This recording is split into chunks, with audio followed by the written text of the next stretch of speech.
Hi friends, आज हम discuss करेंगे जॉइंट पेन या जोड़ों के दर्द के बारे में।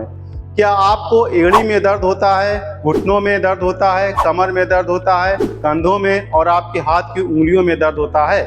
क्या जब भी आप सुबह सो करके उठते हैं तो आपके जोड़ में सूजन रहती है और उसमें स्टिफनेस सी, जकड़न सी महसूस होती है? क्या आपकी हड्डियां कमज़ोर हो गई हैं और उसमें डिजनरेशन यानी कि टूटने फूटने और रगड़ खाने की प्रक्रिया स्टार्ट हो गई है? अगर इन सब चीज़ों से आप परेशान हो जाते हैं तो हम इसमें तमाम तरीके दवाई खा लेते हैं और इसमें आप स्टेरॉइड के इंजेक्शन लगवा लेते हैं, लेकिन तब भी आपको आराम नहीं मिलता है। क्या आपको हेल्दी लाइफ स्टाइल में जॉइंट पेन एक रोड़ा बन के खड़ी हुई है? अगर इन सब दिक्कतों से आप परेशान हैं और जोड़ों के दर्द से छुटकारा पाना चाहते हैं तो इस वीडियो को आप अंत तक अवश्य देखिए।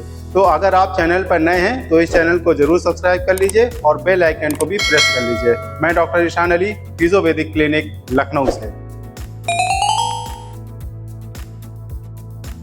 मनुष्य के शरीर में 206 हड्डियां होती हैं और 360 जोड़ होते हैं।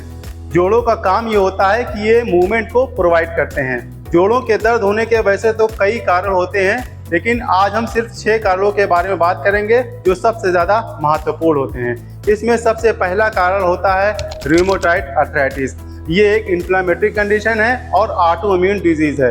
जब हमारे शरीर का इम्यून सिस्टम हमारे अपने ही हेल्दी कोशिकाओं के ऊपर हमला कर देते हैं, जिसकी वजह से रूमेटॉइड आर्थराइटिस डेवलप हो जाती है, जिसकी वजह से जोड़ों में दर्द, घुटने में दर्द और घुटने में सूजन, गाउट हो जाना और यहाँ तक कि उंगलियों में भी दर्द होने लगता है, पीठ में भी दर्द, बैकएक की समस्या हो जाती है। न सिर्फ ये जोड़ों के ऊपर प्रभाव डालता है बल्कि इसकी वजह से कई ऑर्गन्स भी प्रभावित होते हैं, जैसे फेफड़ों में दिक्कत हो सकती है और किडनी में भी दिक्कत हो सकती है।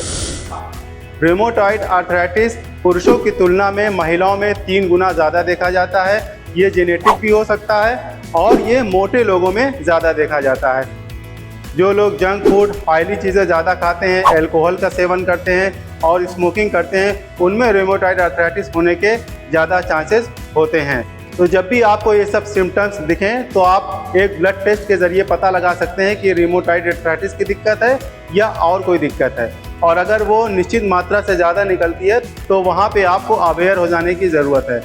वहाँ पे आपको खान पान का ज़्यादा ध्यान रखना है। इसके लिए आप पुराने गेहूँ, पुराने चावल और पुराने जौ का इस्तेमाल करिए, ये काफ़ी फ़ायदेमंद होता है। और आप ड्राई फ्रूट्स का ज़्यादा से ज़्यादा सेवन करिए क्योंकि इसमें मोनोसैचुरेटेड फैट होता है। अगर आप ऑलिव ऑयल का इस्तेमाल करते हैं खाने में, ये भी काफ़ी फ़ायदेमंद होता है। और मछली का सेवन भी आप इसमें कर सकते हैं। तो मछली का सेवन अगर करते हैं तो इसमें ओमेगा 3 फैटी एसिड होता है, ये भी काफ़ी फ़ायदेमंद होता है जोड़ों के दर्द में और जोड़ों के सूजन को कम करने में। और आप फाइबर वाली चीज़ों का ज़्यादा से ज़्यादा सेवन करिए, जैसे शलजम हो गया, ब्रोकली हो गया, पत्ता गोभी हो गया। इन सब चीज़ों को अगर आप खाते हैं और डेली एक्सरसाइज करते हैं, क्योंकि आपको खान पान से ज़्यादा आपको एक्सरसाइज पे भी ध्यान देना है। अगर आप खान पान पे और एक्सरसाइज पे ध्यान लगाते हैं और उसको कंटिन्यू करते हैं तो आप रूमेटॉइड आर्थराइटिस से छुटकारा पा सकते हैं। जोड़ों में दर्द होने का दूसरा सबसे बड़ा कारण होता है ओबेसिटी यानी कि मोटापा। मोटापा सिर्फ एक बीमारी नहीं है बल्कि एक सिंड्रोम की तरह है। आप देखिए मोटापा कितनी बीमारियों को अपने साथ लाता है, जैसे जॉइंट पेन हो गया, घुटने में ऑस्टियोआर्थराइटिस हो गई, बीपी हो गई, शुगर हो गया और थायराइड की दिक्कत हो सकती है, मसल्स में पेन हो सकता है, स्ट्रोक की दिक्कत हो सकती है, हार्ट डिजीज हो सकती है, कोलेस्ट्रॉल बढ़ सकता है। कितनी बीमारियां मोटापे की वजह से हो सकती हैं। तो अगर आप ओबेसिटी से, मोटापे से छुटकारा पाना चाहते हैं तो आपको छोटी छोटी बातों का ध्यान रखना चाहिए। इसमें बहुत से लोग ये सोचते हैं कि अगर हम खाना नहीं खाएंगे, नाश्ता नहीं करेंगे तो हमारा मोटापा कम हो जाएगा। ये बिल्कुल फैक्ट बात है कि अगर आप ठीक से भोजन नहीं करते हैं और नाश्ता नहीं करेंगे तो आपका वेट और ज़्यादा गेन कर जाएगा। तो आपको नाश्ता ठीक तरीके से करना है, आपको भोजन सही से लेना है और रात का खाना जो होगा वो आप सोने से 2 घंटा पहले लीजिए। जैसे अगर आप 10 बजे रात में सोते हैं तो आपको 8 बजे खाना खा लेना है। और आपको छोटे छोटे मील्स में दिन में 3 से 4 बार खाना खाना है। और अगर आप मोटापे की दिक्कत से छुटकारा पाना चाहते हैं तो आज ही आपको 3 चीजें छोड़नी पड़ेंगी। आलू, चावल, मैदा, ये 3 चीजें जो होती हैं जो वेट को बढ़ाने में बहुत ज्यादा इंपॉर्टेंट रोल प्ले करती हैं। इसके अलावा आप त्रिफला का चूर्ण भी ले सकते हैं गुनगुने पानी से, और सुबह सुबह अगर आप नींबू पानी का सेवन करते हैं तो इससे भी वेट कंट्रोल होता है। और आपको डाइट के साथ साथ में एक्सरसाइज भी करनी चाहिए। अगर आपको वेट कंट्रोल करना है तो आप साइकिलिंग करिए, और स्विमिंग अगर आप करते हैं तो स्विमिंग इसका बेस्ट ऑप्शन होता है। जॉइंट पेन होने का तीसरा सबसे बड़ा कारण होता है विटामिन डी की कमी। जो लोग हर वक्त कमरे में रहते हैं और बाहर धूप में नहीं निकलते हैं, दूध, दही, मक्खन का सेवन नहीं करते हैं, जंक फूड और फास्ट फूड, कोल्ड ड्रिंक का इस्तेमाल ज़्यादा करते हैं, इसकी वजह से उनको विटामिन डी की कमी हो सकती है। जो लोग नाइट शिफ्ट में काम करते हैं उनमें भी विटामिन डी की कमी होने के ज़्यादा चांसेस होते हैं। इसमें अगर कमी हो जाती है विटामिन डी की बॉडी में तो इसमें थकान महसूस होती है, बाल झड़ने लगते हैं, जॉइंट पेन होने लगता है, मुहासे निकल आते हैं, मसल्स में पेन हो सकता है, और पेशेंट इसमें डिप्रेशन में जा सकता है, और मूड स्विंग भी हो सकता है। इसमें हार्ट डिजीज हो सकती है, और स्किन जो है वो डलनेस आ जाती है उसमें, और वो पेल होने लगती है, पीली होने लगती है। तो अगर आपको ये सब सिम्टम्स दिखते हैं तो आप एक ब्लड का टेस्ट करा के देख सकते हैं कि आपको विटामिन डी की कमी है या और कोई दिक्कत है। तो अगर आपकी बॉडी में विटामिन डी की कमी हो रही है तो आप इसमें धूप की सेक ले सकते हैं। आजकल गर्मी का सीजन है तो आप अगर सुबह की धूप लेते हैं तो ये भी बहुत ज़्यादा फायदेमंद होती है। गाय के दूध में भी अच्छी मात्रा में विटामिन डी पाया जाता है। अगर आप अंडा खाते हैं तो उसकी जर्दी जो होती है, जो उसका पीला वाला भाग होता है, उसको आप खाइए, इसमें भी बहुत ज़्यादा विटामिन डी होता है। और फिश अगर आप खाते हैं तो इसमें भी ओमेगा 3 फैटी एसिड होता है, और विटामिन डी प्रचुर मात्रा में पाया जाता है। इसको आप हफ्ते में 2 बार ले सकते हैं। इसके अलावा अगर आप साबुत अनाज लेते हैं, यानी कि जौ का सेवन करते हैं, ओट्स का सेवन करते हैं, इसमें भी विटामिन डी अच्छी मात्रा में पाया जाता है। अगर आप इसमें संतरे का जूस पीते हैं, इसमें भी विटामिन डी अच्छी मात्रा में पाया जाता है। मशरूम में भी विटामिन डी अच्छी मात्रा में पाया जाता है। इन सब चीज़ों को अगर आप खाते हैं तो आप विटामिन डी की कमी को पूरी कर सकते हैं। जोड़ों में दर्द होने का चौथा सबसे बड़ा कारण होता है यूरिक एसिड का बढ़ जाना। यूरिक एसिड ब्लड में पाया जाने वाला एक रसायन है।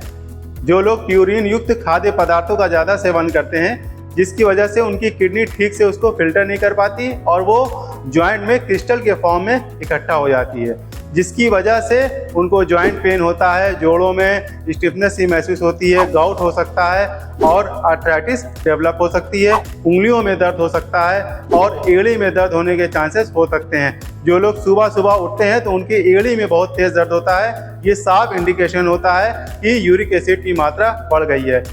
और जिन लोगों को बीपी की दिक्कत होती है, शुगर की दिक्कत, थायराइड की दिक्कत होती है या कैंसर होता है, उन लोगों में यूरिक एसिड बढ़ने के ज़्यादा चांसेस होते हैं। वैसे इसका एक टेस्ट होता है, आप इससे भी पता लगा सकते हैं। और अगर आपकी यूरिक एसिड बढ़ी हुई निकलती है तो आपको खान पान में बदलाव करना बहुत ज़्यादा ज़रूरी है। जो प्यूरिन युक्त भोजन है उसको आपको अवॉइड करना है। आपको एग्स नहीं लेना है, फिश नहीं खाना है, और आप अगर अरहर की दाल खाते हैं तो उसको बहुत पतली करके खाएं, क्योंकि अरहर की दाल में प्यूरिन होता है, इससे भी आपका यूरिक एसिड बढ़ सकता है। आपको पालक बिल्कुल भी नहीं खाना है, और आपको पानी खूब पीना है, जिससे बॉडी से विषैले पदार्थ निकल जाए और आपकी बॉडी डिटॉक्सिफाई हो जाए। दूध, दही, पनीर का सेवन आपको बिल्कुल भी नहीं करना है। अगर आप दूध पीते हैं तो इसकी जगह पर आप सोया मिल्क लीजिए, ये बहुत ज़्यादा फायदेमंद होता है।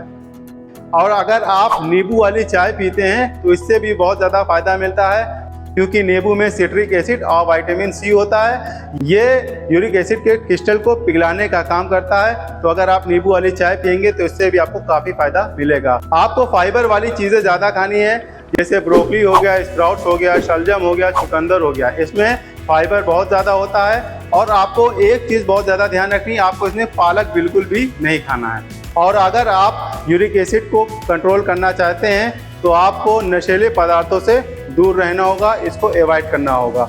आपको इसमें एक्सरसाइज भी करनी होगी, क्योंकि आप अगर खान पान के साथ में एक्सरसाइज करते हैं तो आप यूरिक एसिड को कंट्रोल कर सकते हैं। इसका 5वां कारण होता है आर्थराइटिस।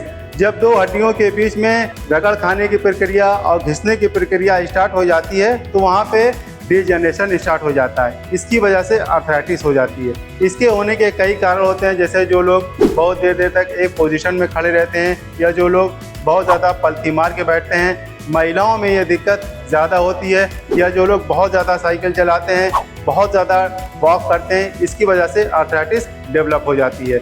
मोटे लोगों में ये ज़्यादा देखी जाती है और मेल की तुलना में ये दिक्कत फीमेल्स में ज़्यादा देखी जाती है। ये एज फैक्टर की वजह से भी हो सकता है। ये जब हड्डियाँ कमज़ोर हो जाती हैं, जब विटामिन सी, विटामिन डी और कैल्शियम की कमी हो जाती है, इसकी वजह से भी आर्थराइटिस डेवलप हो जाती है।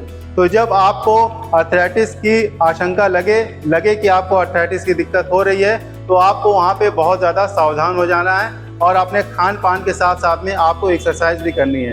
बहुत से लोग हमसे फ़ोन करके पूछते हैं कि हमने बहुत चीज़ें खा ली लेकिन हमको आराम नहीं मिला। तो इसमें आपको खाने पीने से ही आराम नहीं मिलेगा, आपको इसके साथ साथ में एक्सरसाइज भी करनी होगी और आपको प्रिकॉशंस का भी ख्याल रखना होगा। और अगर आप ये जानना चाहते हैं कि आपको इसमें एक्सरसाइज किस तरीके की करनी चाहिए, कितनी देर तक करनी चाहिए और इसमें कितने रिपीटेशन करनी चाहिए, तो आप ये आई बटन क्लिक करके ये वाला वीडियो आप देख सकते हैं। तो अगर आपको लगता है कि आपको आर्थराइटिस की दिक्कत है, तो आपको इसमें एक फ्रूट रोज़ाना लेना है। आप इसमें सेब का भी इस्तेमाल कर सकते हैं और आप अगर अनानास का जूस पीते हैं तो ये बहुत ज़्यादा फ़ायदेमंद होता है। इसमें ब्रोमेल नामक एंजाइम पाया जाता है। ये एंटी इन्फ्लामेटरी होता है, ये सूजन को और दर्द को कम करता है। चेरी भी गठिया के लिए बहुत ज़्यादा फायदेमंद होती है। अगर आप संतरे का जूस पीते हैं तो ये भी बहुत ज़्यादा फायदेमंद होती है, इसमें विटामिन सी होता है। अगर आप फिश खाते हैं तो हफ्ते में 2 बार इसका सेवन कर सकते हैं। और इसके अलावा आप नट्स और अखरोट का सेवन करिए। इसमें प्रोटीन, कार्बोहाइड्रेट और ओमेगा 3 फैटी एसिड होता है जो सूजन को और दर्द को कम करता है। आप इसमें अगर नारियल पानी पीते हैं तो ये भी बहुत ज़्यादा फायदेमंद होता है। और अगर आप 1 गिलास गुनगुने दूध में 1 चम्मच अश्वगंधा का पाउडर डाल करके पीते हैं तो इससे भी आपको ज्वाइंट पेन में, जोड़ों के दर्द में बहुत ज़्यादा आराम मिलेगा। कुछ ही दिनों में आप जोड़ों के दर्द में कमी महसूस करेंगे। इसका छठा कारण होता है ऑस्टियोपोरोसिस। मनुष्य की जो हड्डी होती है वो 3 चीज़ों से बनी होती है, प्रोटीन, कैल्शियम और कोलेजन से। जब हड्डियाँ अपनी डेंसिटी खोने लगती हैं तो इसकी वजह से हड्डियां कमज़ोर हो जाती हैं और वो छेददार हो जाती हैं। इसकी वजह से ऑस्टियोपोरोसिस डेवलप हो जाती है। अब हम बात करते हैं इसके कारणों की। तो ये गलत लाइफ स्टाइल की वजह से हो सकता है, गलत खान पान की वजह से हो सकता है, कैल्शियम की कमी, विटामिन डी की कमी से ये हो सकता है।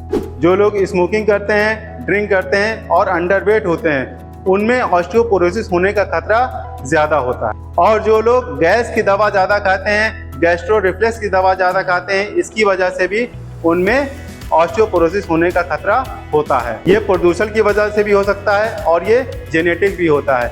महिलाओं में इसका खतरा ज़्यादा देखा जाता है। मेनोपॉज के बाद इसका खतरा ज़्यादा होता है, क्योंकि मेनोपॉज के बाद जो एस्ट्रोजन हार्मोन होता है जो हड्डियों के रख रखाव में मदद करता है, उसका उत्पादन कम हो जाता है। तो पहले 10 साल जो होते हैं वो बहुत ज़्यादा इम्पोर्टेंट होते हैं। इसी में ही ऑस्टियोपोरोसिस का खतरा ज़्यादा होता है महिलाओं में। तो हम बात करते हैं इसके सिम्टम्स की। तो इसमें पीठ में दर्द होता है, मांसपेशियों में दर्द होता है और इसमें सांस फूलती है और इसमें फ्रैक्चर बहुत जल्दी हो जाता है। कभी कूल्हे में फ्रैक्चर हो जाएगा, कभी आपके घुटने में फ्रैक्चर हो जाएगा। इसमें फ्रैक्चर होने के चांसेस ज़्यादा होते हैं। तो अगर आपको ऑस्टियोपोरोसिस की दिक्कत है तो आप इसमें प्रतिदिन एक्सरसाइज करिए, साइकिलिंग करिए और स्विमिंग करिए। इसमें आपको कैल्शियम का बहुत ज़्यादा ध्यान रखना है, कैल्शियम की कमी नहीं होने देना है। और इसमें विटामिन डी के लिए आप धूप की सेक ले सकते हैं और नट्स और फलियां और जो मोटे अनाज होते हैं, साबुत अनाज होते हैं जैसे जौ, बाजरा, गेहूँ, इसका भी आप सेवन कर सकते हैं। इसमें भी आपको कैल्शियम मिलेगा। और आपको ड्रिंक और स्मोकिंग बिल्कुल भी नहीं करना है अगर आप ऑस्टियोपोरोसिस खतरे से बचना चाहते हैं। और अगर आप अपनी डाइट में तिल का सेवन करते हैं तो ये बहुत ज़्यादा फायदेमंद होता है। और अगर आप हेल्थ से रिलेटेड वीडियोस शॉर्ट में देखना चाहते हैं तो इसके लिए भी हमारा एक चैनल है जिसका नाम फिजियोवैदिक शॉर्ट्स है। आप इस चैनल को भी सब्सक्राइब कर लीजिए। तो आपको मेरी ये वीडियो कैसी लगी? अगर अच्छी लगी हो तो इसको लाइक करिए। और अगर आपने इस वीडियो से कुछ सीखा हो, आपको कोई पार्ट अच्छा लगा हो या आप हमसे कुछ पूछना चाहते हैं तो उसको कमेंट बॉक्स में लिखिए या व्हाट्सएप करके भी आप हमसे पूछ सकते हैं। और अगर आप सियाटिका से बहुत ज़्यादा परेशान हैं, आपने तमाम तरीके की दवाई खा लिया, इंजेक्शन लगवा लिया, लेकिन तब भी आपको आराम नहीं मिला और आप चाहते हैं कि इससे छुटकारा मिल जाए, तो ये वाली वीडियो आप ज़रूर जाकर देखिएगा।